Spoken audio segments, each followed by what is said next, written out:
Hello everyone, my name is Blesen. I usually go by Jacob, and I'm going to present to you my speech. This is my audience. Okay, so my introduction. America has changed arguably. America is falling down. It's not number one anymore. In our country today, we are covered by several major economic and social issues. Some of these economic issues include rising levels of inequality, massive unemployment, and the destruction of our democracy. Today in our country, American citizens are rattled under them, especially American students. Right now, American college students graduate with almost nearly about $40,000 on average of student loan debt. People cannot get a proper access to health care. People are not getting the wages that they need. Wages are remaining stagnant. Jobs are being outsourced. House ownerships are reducing. The economy is not staying stable. People are losing their jobs, and unemployment levels are not steady, and they're stagnant. So, and mainly, our prosperity around the world is reducing. So, what is the driving force behind all this? Simple: corporate greed, and greed from the top rich 1%. That's the simple answer. So now, what my ethos is that millions of Americans are under danger because they're controlled and they're being under the influence of corporate rulership. That's the main point of this. Corporate greed has caused so many problems such as wealth inequality, unemployment, and diminishing democracy. Now, for the first part of inequality, I'll explain that to you. So about rising levels of inequality. Right now, America has the highest level of inequality in the world. We are the most unequal nation. We have the highest gap between the rich and the poor. And according to the economists, our Gini index, which is the index used to measure the inequality among nations, our Gini index ranks at 0.42, the highest. We have, according to Bernie Sanders, since 2009 to 2014, 99% of all new income that was generated in this country went into the hands of the top 1%. Wages in our country have remained stagnant. From 1940 to 1980, we all grew. From the top 20 percentile, from the lowest 28th percentile to the top 80th percentile, everybody grew at an average of 70% from 1940 to 1980. After 1980, wages went plummeted. Minimum wage people have lost their income. They've lost their income with regards to purchasing power parity, whereas the rich people have grown by 400%. Where'd all the money go? The money all shifted up to the top 1%. More statistics here. See, the ratio of the CEO's wages in America are 354 to 1. In other countries, it's about 23. In such as Germany, it's 23. France, it's 26. UK, it's 71, etc. So another point of need is our democracy. Thanks to corporate greed, our democracy is being diminished clearly as they're buying in politicians to influence the decisions. In our country also, there are social issues that have been impacted. Thanks to corporate greed, many Americans do not have access to health care. 50,000 people die each year because they don't have access to health care according to the CDC, and 50 million Americans do not have any form of health insurance.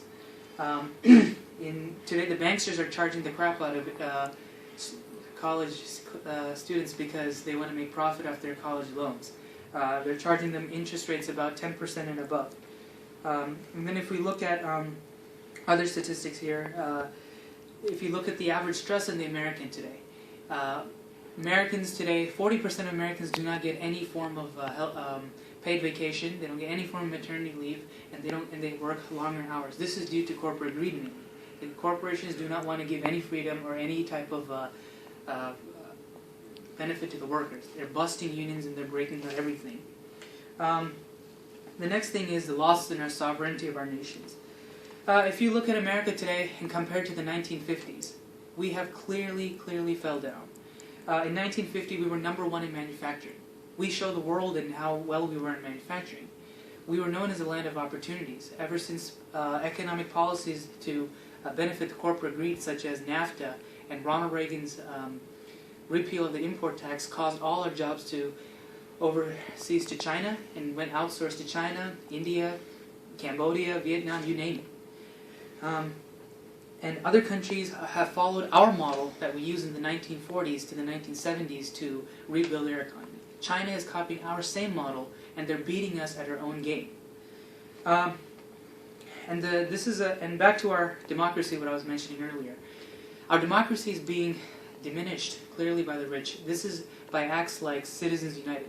Citizens United was this court ruling case which formed in about 2010 under FEC versus Citizens United, where Citizens United won.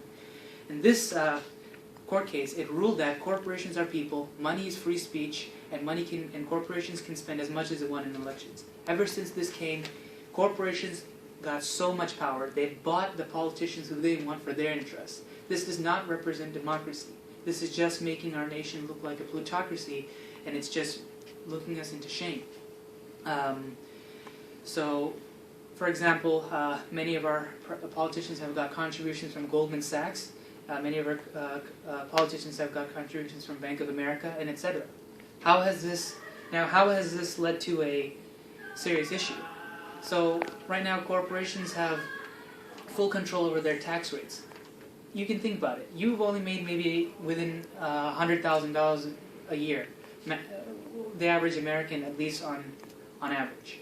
But other companies like GE, who made $15.7 billion, they paid negative tax.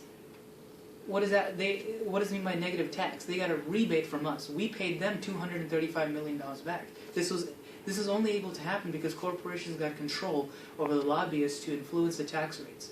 Companies such as FedEx, no taxes. GE, no taxes. Wells Fargo, no taxes. JP Morgan, no taxes.